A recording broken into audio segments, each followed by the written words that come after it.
अध्याय का 38वां श्लोक में कह रहे हैं। प्रहलाद महाराज जी क्या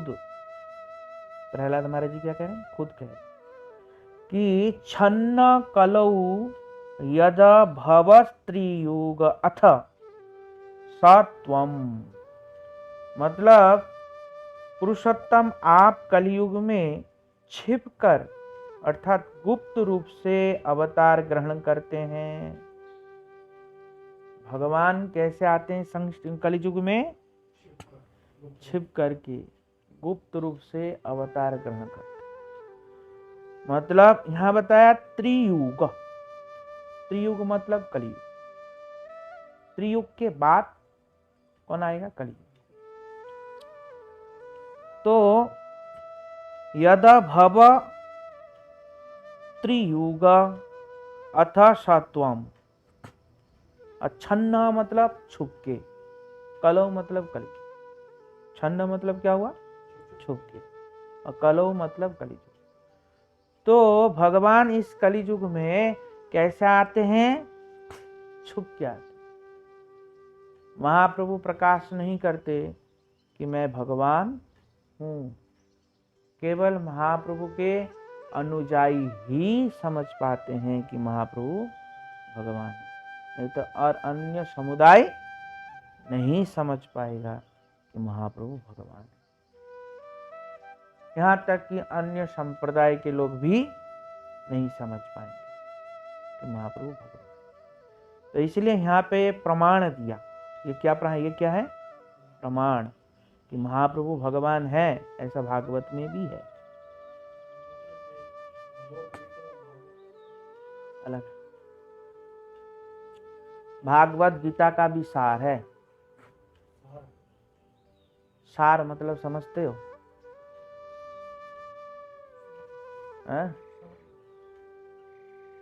सार मतलब होता है कि भागवत के बाद और कुछ है ही नहीं। भागवत के बाद कुछ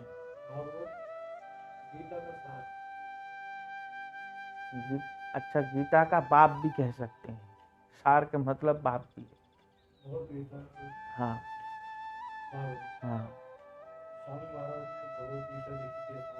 हाँ।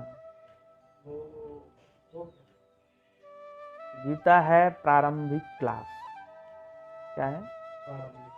अब भागवत है उसका हाईएस्ट क्लास है।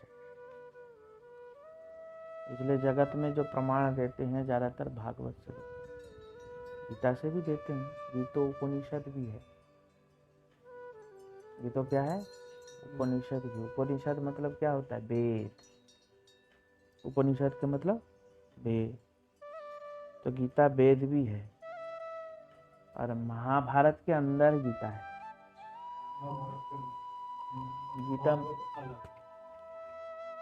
गीता जो है ना, महाभारत जो है ना, इतिहास पुराण। महाभारत को इतिहास भी कहते हैं, पुराण भी कहते हैं, है ना। तो उसमें से छटा हुआ गीता है 700 श्लोक उसमें। तो महाभारत गीता किसका पाठ है? महाभारत का पाठ है। भागवत बिल्कुल अलग है।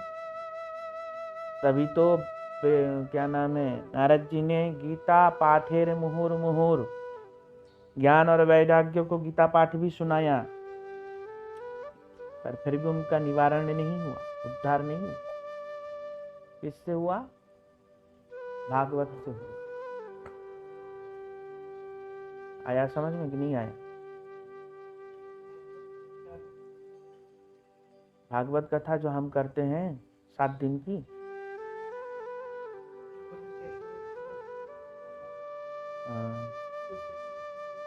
इसकी उत्पत्ति तो वैसे भागवत तो ग्रंथ, ये सब जो ग्रंथ है ना, जितने भी भगवान के, चाहे वो 18 पुराण हो, चाहे उपनिषद हो, हाँ, चाहे क्या बोलते हैं, मतलब जितने भी शास्त्र है, महाभारत, रामायण, ये सब नित्य ग्रंथ। ये क्या है? नित्य ग्रंथ। इनका कभी वो लुप्त नहीं होते।